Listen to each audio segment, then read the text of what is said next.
Está no ar Diálogos com Manderson Junque. Olá, seja muito bem-vindo à edição especial do programa Diálogos, edição de número 100. E quem está aqui comigo para conversar e debater e também para comemorar este feito, um dos principais jornalistas do Brasil, que entre tantos trabalhos comandou o principal programa de entrevistas da televisão brasileira, o Roda Viva. Estou falando de Ricardo Lessa. Seja muito bem-vindo ao programa Diálogos. Uma alegria imensa estar com você nesse momento histórico do programa. Prazer enorme, uma grande honra participar desse evento muito especial. A cada centenário, vamos dizer, é sempre uma glória, sempre uma vitória do jornalismo, né? Então tem mais é que ser muito bem comemorado e prazer que está com vocês. Que legal. Vitória do jornalismo e da sociedade, é nessa perspectiva que eu quero começar a nossa conversa, Ricardo. Eu queria ouvir de quem tem muitos anos de carreira, já esteve, né, à frente do principal programa de entrevista da televisão brasileira, perguntar, no seu entendimento, qual a importância de um programa de entrevista para a sociedade e também, claro, para a democracia? É fundamental, né? A entrevista é um momento que é um momento privilegiado para o telespectador conhecer qualquer pessoa, né? No caso que a gente tenta como jornalista é trazer pessoas que sejam relevantes, né? No caso do Roda Viva, no caso aqui do seu programa, você quer mostrar, né, para os seus espectadores um pouco mais, né, daquela pessoa que as pessoas seguem pelos jornais, pelas redes sociais, enfim, pela televisão, e tem uma visão muito passageira, muito rápida, né? E a entrevista serve para aprofundar esse conhecimento, né? Então, quando você está numa entrevista, no meu caso, como entrevistado ou como entrevistador, é uma grande oportunidade de você ter um contato mais próximo, né, mais íntimo, mais verdadeiro, né, com aquela pessoa, né, com aquela pessoa que está nos assistindo, com aquela pessoa que está nos entrevistando e, eventualmente, outras pessoas, no caso do Roda Viva, que são vários entrevistadores. Então, a gente tem até no Roda Viva, a gente tem uma potencialização, né? A gente, quando tem 6 entrevistadores, é muito mais favorável para que o entrevistado se revele, né? Então, perguntas ou intervenções que mostram a verdadeira alma, né? Quem é aquela pessoa, né? Que eu falo no meu livro que eu trato de fazer um relato desse 1 ano e pouco que eu passei lá, que as expressões, às vezes, falam mais do que as palavras. Então, numa entrevista de televisão, a expressão, muitas vezes, ela diz muito. Então, para o espectador, é uma oportunidade muito rica. E a gente deveria ter mais isso na TV brasileira, né? Em muitas TVs do mundo inteiro, a gente tem programas diários de entrevistas sobre a questão política. Por que só ter programas diários sobre futebol? A gente tem muito mais assunto na política, não é verdade? Com certeza. Por que não ter programas de debate sobre política diários, né, nas TVs, né? Enfim, o fato de ter um programa, por exemplo, de mais da década de 80, como Roda Viva, né, persistindo, né, na TV Cultura durante todo esse tempo e aberto a jornalistas das diversos pensamentos, diversos pontos de vista, além de ser uma oportunidade rara, que eu fico muito feliz de ter participado, mas a gente se pergunta por que não fazer mais. Sim. Né? Por que não ter mais? Em 2018, a gente teve o fato curioso que o Roda Viva, o modelo do Roda Viva foi exportado para Manaus, para Recife. Eu não sei se durou depois disso, mas fizeram programas locais inspirados no Roda Viva naquele período, e teve um programa até que foi feito em São Gonçalo, no subúrbio lá perto de Niterói, na Baixada Fluminense, que chamou Rodoviva. Também para entrevistar candidatos ao vivo numa praça. Por acaso, a praça se chama Rodo, conhecido como Rodo. Então, em São Gonçalo, tinha o Rodoviva, ali, que tentou fazer um programa semanal. É um programa, enfim, é um programa que é lá da década de 80, que vem até hoje, e que ainda bem que tem o seu espaço, né? E esperamos que muitos outros surjam, né? Com certeza.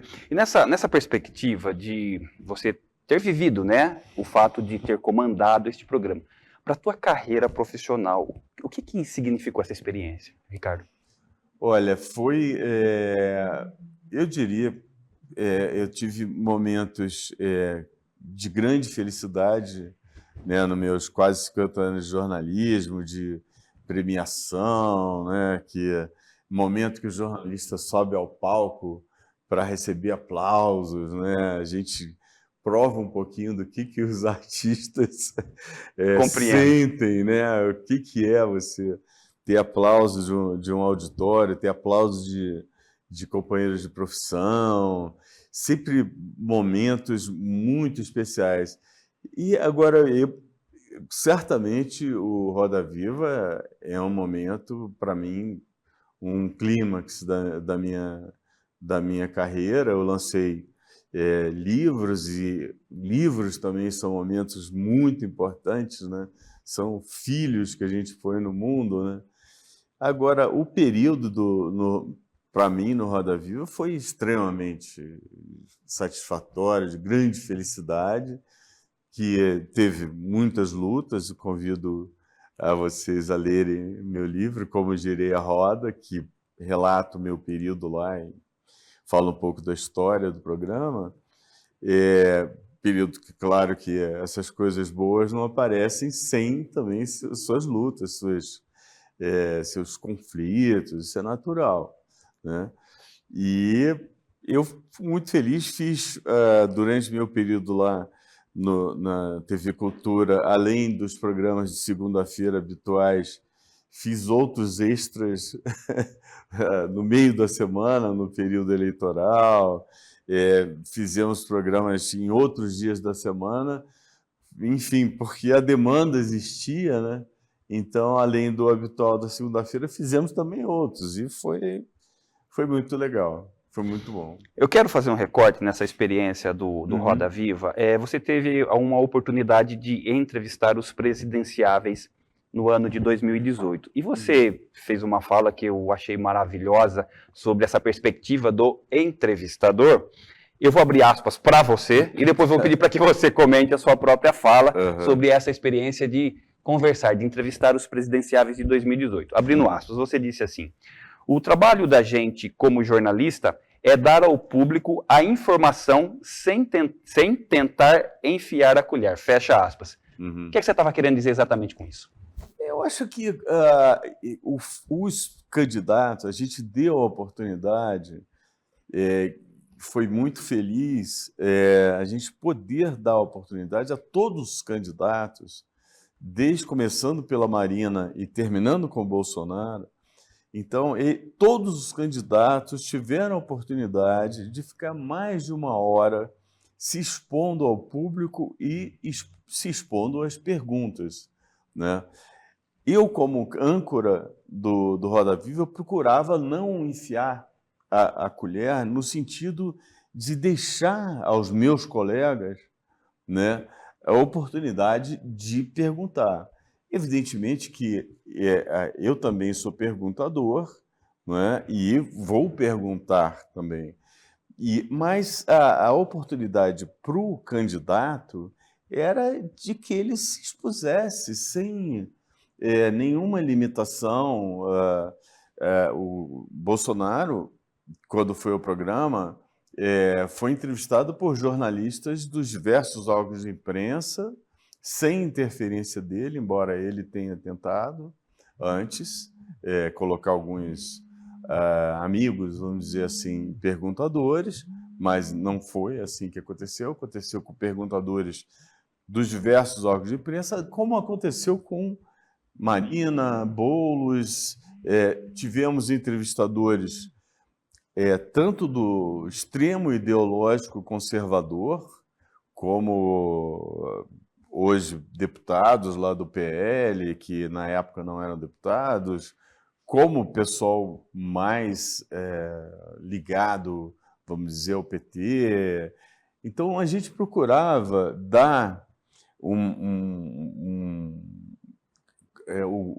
amplidão ideológica entre os entrevistadores para que eu não colocasse a minha colher, né? Então, é evidente, é claro que eu tenho o meu modo de pensar e eu também tenho a minha curiosidade, eu sou jornalista, não vou deixar de perguntar. Mas eu tentei, no que era ao meu alcance, dar a maior amplitude e a maior diversidade para os entrevistadores e oportunidade para o entrevistado. O entrevistado de nenhuma maneira foi coagido ou limitado ou interrompido, como alegou uma das entrevistadas, a Manuela Dávila. Ela alegou no dia seguinte, ou durante a madrugada mesmo, que tinha sido interrompida várias vezes.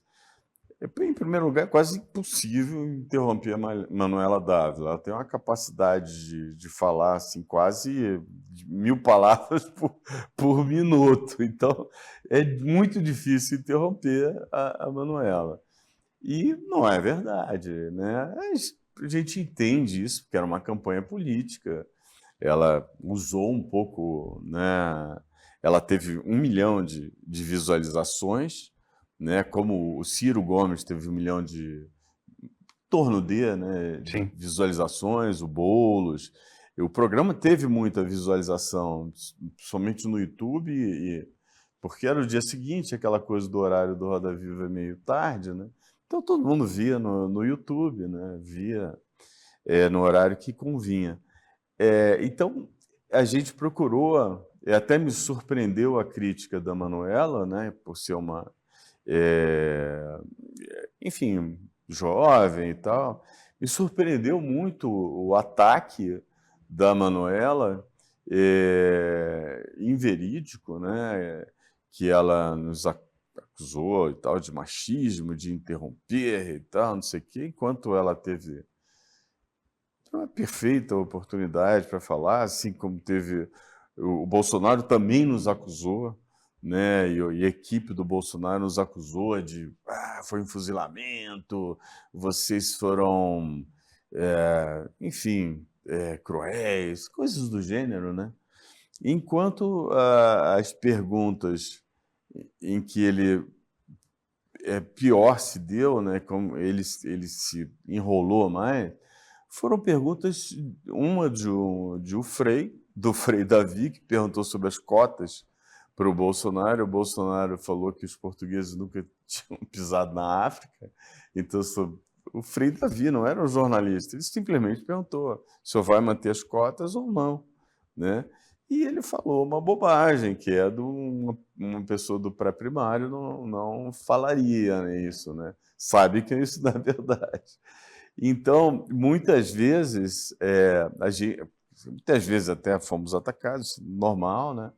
Mas, de fato, foi sincera a preocupação e até a minha convocação pelo Conselho da TV Cultura. Os conselheiros, eu substituí o Augusto Nunes, né? O Conselho não estava satisfeito com a condução do Augusto Nunes, que ele julgava estava muito enviesada, muito enviesada para a direita, para conservadorismo, e eles não estavam gostando. A TV Cultura procurava ser mais isenta, né? Então, quando eles me contrataram, eles fizeram essa encomenda, né? Eu tente ser o mais equilibrado, né? Tente ser o mais diverso, né? E tente colocar sempre os dois lados, pelo menos, né? Os diversos lados, seja diverso e tenha relevância. Isso traga pessoas com relevância, né? Então, essas foram as encomendas que eu recebi quando fui contratado, né? Pela cultura. E eu não tive nenhuma dificuldade em tentar chegar a isso, porque eu acredito nisso, né?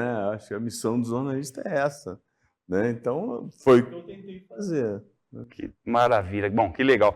Nós estamos conversando aqui nessa edição de número 100 do programa Diálogos com o jornalista e também escritor Ricardo Lessa. Nós vamos agora para o nosso intervalo comercial. Na sequência a gente volta um minuto só e já estamos de volta.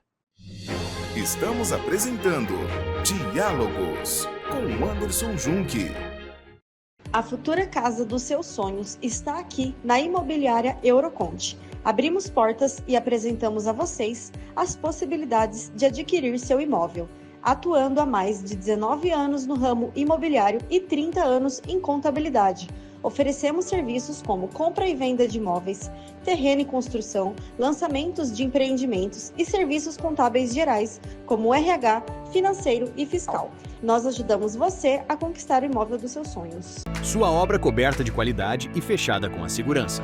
Há 40 anos, o Grupo Costa fornece soluções completas para coberturas e fechamentos na construção. Telhas metálicas, de fibra de vidro e as telhas sanduíche, que vem sendo usada cada vez mais nas coberturas. Se você está construindo ou reformando, vale a pena conferir a melhor opção de cobertura do mercado. Solicite um orçamento ou venha nos visitar. Estamos aqui pertinho, em Limeira. Grupo Costa, há 40 anos presente nos melhores projetos.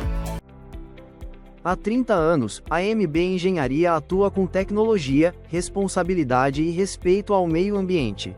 Nossos principais serviços: coleta de resíduos industriais, comerciais e domiciliares, gerenciamento de aterros sanitários, compostagem de resíduos orgânicos, logística reversa de embalagens de óleo lubrificante, manutenção de áreas verdes, poda e extração de árvores. MB Engenharia, compromisso com o meio ambiente.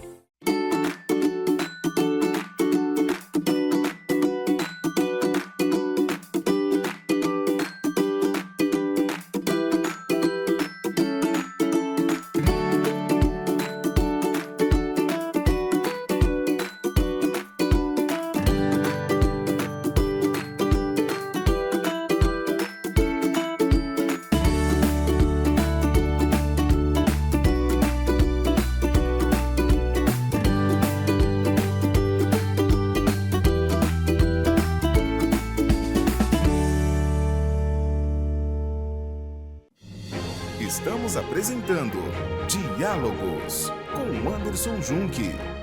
Estamos de volta aqui com a edição de número 100 do programa Diálogos e quem está aqui comigo conversando, debatendo e também comemorando este feito, o jornalista e escritor Ricardo Lessa. Ô Ricardo, eu quero começar esse segundo bloco falando um pouco dos seus livros, né, que você os referenciou como sendo filhos. Você tem vários, mas eu quero concentrar aqui a pergunta em dois, que é o livro Amazônia, as raízes da destruição e o primeiro golpe do Brasil. Minha pergunta é, você sendo jornalista, tratando de questões tão pertinentes em relação à sociedade, a minha pergunta é, você também se sente um educador por tratar desses temas? Olha, principalmente eu me senti me educando. Eu acho que o jornalista tem uma grande oportunidade de aprender. E a gente pode aprender mais rápido porque a gente pode entrevistar grandes professores. Eu entrevistei alguns prêmio Nobel. Então, a gente tem essa oportunidade fantástica de viajar pelo Brasil, né? E o jornalista curioso, né, como deve ser, né, todo jornalista, vai viajar pelo Brasil, né? Uma das grandes curiosidades e necessidades mesmo que eu sentia, né, quando comecei o jornalismo, é conhecer meu país, né? A gente toda hora, enfim, tá se informando e etc, sabe de coisas, né, sobre a Amazônia, por exemplo.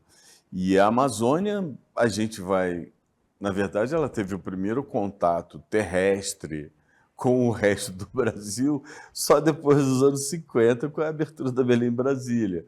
Antes, para ir à Amazônia, só de barco ou de avião.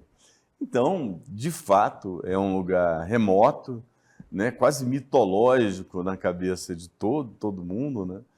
E eu tive algumas oportunidades e viajei, sei lá, dezenas de vezes para a Amazônia.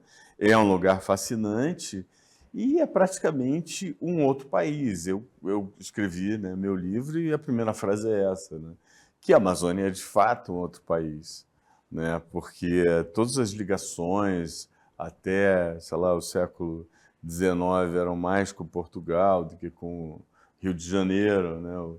O Rio de Janeiro, que era a capital do Brasil, não estou puxando a sardinha para o meu lado por ser carioca, mas só lembrando que o Rio de Janeiro era a capital, né? De 1763 a 1961, né? Quase 200 anos, o Rio de Janeiro foi a capital do Brasil, né?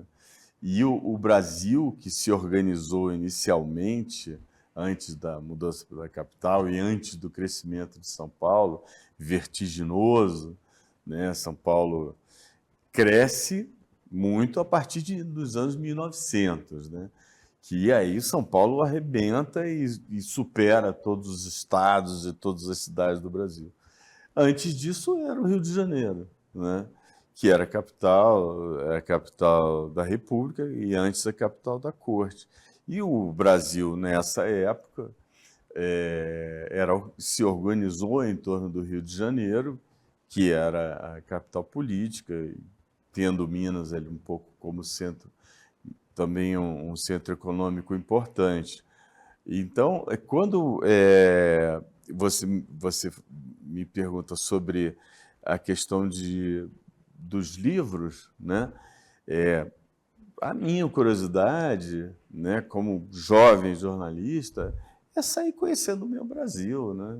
E eu conheço, posso falar com orgulho, do Oiapoque ao Chuí, da Paraíba ao Acre, só não conheço Palmas, de capital do Brasil.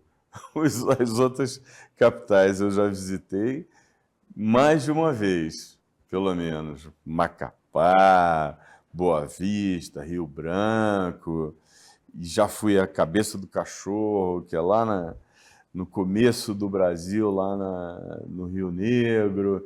E isso, para mim, eu acho que é um privilégio do jornalista, né?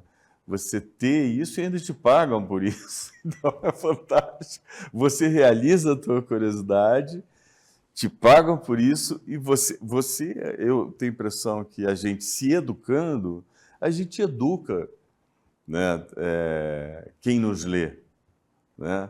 Eu acho que quando a gente escreve no jornal e nos livros, a gente tem, a minha preocupação é com o meu leitor, né? Com o meu leitor mais longínquo, sei lá, eu quero falar com ele, eu quero falar com quem, se por acaso leu o meu livro ou leu o meu jornal e se informou, né? Ele está sendo informado, né?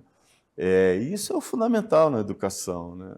É informação de qualidade, né? Sim. Principalmente que você sabe que é o teu professor, que você conhece, aquele cara você confia, a informação dele é forte. Se o jornalista ele também merece essa confiança, né? Ele também está passando conhecimento, né? Ele também está educando, né? Educar é isso, é você passar conhecimento, né? É você sempre, né, o conhecimento que você adquire e pode repassar é uma maravilha, né? É uma coisa, você faz crescer, né, todo o teu alcance, né, de telespectadores, espectadores, leitores, alunos, né? São quem está recebendo e quem está dialogando também com você, né? É mágico, né? É mágico, é mágico. Ricardo, eu queria ouvir de um profissional com a tua biografia, com o teu gabarito, sobre a questão da qualidade do debate público. Você está há muito tempo na profissão. No seu entendimento, o debate público, ele evoluiu ou nós seguimos no caminho contrário? Olha, a gente está vivendo uma época, né, em que a informação ela surge de todos os lugares e de muitas pessoas, né? E isso vai até o público, né? Houve um momento, né, quando eu comecei a profissão, anos 70, anos 80, você teve uma época de censura, por exemplo, que aí a informação era conta-gotas, né? O regime militar censurava, não se podia falar, por exemplo, de uma epidemia que teve de meningite. Não, isso é assunto proibido. Então, a própria sociedade, né, lamentava e se ressentia de não ter informação, né? A gente teve esse período de abertura, né, pós-governo militar, em que houve talvez uma abertura maior, né, de informação e de debate. Você teve a eleição, por exemplo, de 1989, que foi a primeira eleição direta para presidente, que os debates foram fantásticos, né? Os debates, eu recomendaria muito que as pessoas pudessem ver nos canais que existem aí, de YouTube e outros, o registro desses debates de 89, o momento que tinham 20 candidatos a presidente da República. Então, você tinha uma diversidade ideológica muito grande, né? E os assuntos do Brasil eram os assuntos que continuam aí, né? Continuamos com problemas de educação, problemas sociais, etc. A gente os debates presidenciais prevaleceram, né? Então, no início, só a TV Bandeirantes bancou um debate presidencial público, né? Assim, sem censura, sem regras e tal. E foi uma coisa muito bacana. A TV Cultura, na época, também chamou os candidatos. Eu acho que praticamente todos os candidatos, não sei se todos, mas muitos foram. Teve debate com Collor, com Quércia, que era candidato a presidente, com Lula, com, enfim, Caiado, Roberto Freire, não sei se o Caiado foi, mas o Will Brizola, né, que foi um candidato importante em 89. Quase disputou ali a final com o Collor, mas o segundo turno acabou sendo Lula e Collor, né? Então, eu acho que o debate político público poderia ser ainda maior, né? Poderia ser mais qualificado, né? Eu acho que a gente tem um problema hoje que é da digitalização, né? Que é uma arma, né? Que pode funcionar para o bem e para o mal, né? A digitalização, ao mesmo tempo que é um vício para os curiosos, você atinge qualquer lugar do mundo e você consegue ver uma cidade, sei lá, no meio do Afeganistão, através de um aplicativo, e você consegue saber da vida de uma pessoa lá no Canadá ou no extremo sul da Argentina e tal. Ao mesmo tempo, existe um apelo para que as pessoas comprem não só objetos, né, mas comprem informação, né? E, às vezes, comprar no sentido de que elas adotem aquilo, né? Muitas vezes essa informação é desqualificada e é anônima, né? E isso invade o universo das pessoas sem nenhum aviso, né? Então, muitas vezes, o que é veiculado nessa nuvem digital ela é absorvida pelas pessoas sem qualquer crítica, né? E sem qualquer barreira. E isso supõe-se que cada pessoa tenha discernimento, né, para absorver essa ou aquela informação, tenha crítica, mas não é assim que acontece. É um bombardeio muito violento, né, de informação, muito constante, um apelo ao desejo mesmo das pessoas e o apelo às emoções que todos nós temos e que são primárias, né, de medo, de alegria e de prazer imediato. Então, esse apelo desse mundo digital, né, que é bastante eficiente, né, e tem um interesse comercial muito grande por trás, né, as empresas ganham bilhões e trilhões para ganhar a atenção das pessoas, né? Então, elas têm recursos quase limitados para que as pessoas prestem atenção naquilo que elas querem, né? E o indivíduo é um indivíduo. O indivíduo tem que ter, né, discernimento para o que lhe interessa e o que não lhe interessa, né? Ele deveria, supostamente, para se manter a individualidade, né, ter um discernimento de que isso é porcaria, isso não é, isso me serve, isso não me serve. Mas muitas vezes, você vê no caso de adolescentes, né, eles recebem uma enxurrada de dados e de estímulos e eles ainda estão crescendo, ainda estão com a personalidade e informação e eles são absorvidos, eles são atropelados por um tsunami, né, de informações de má qualidade, como a gente vê nessa série, né, que é campeã aí de audiência, a Adolescência, que é campeã de audiência no mundo inteiro, né?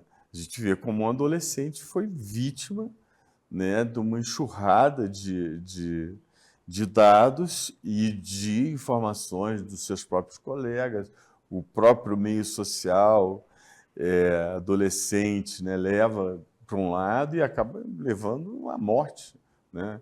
Tem pessoas que se matam, né?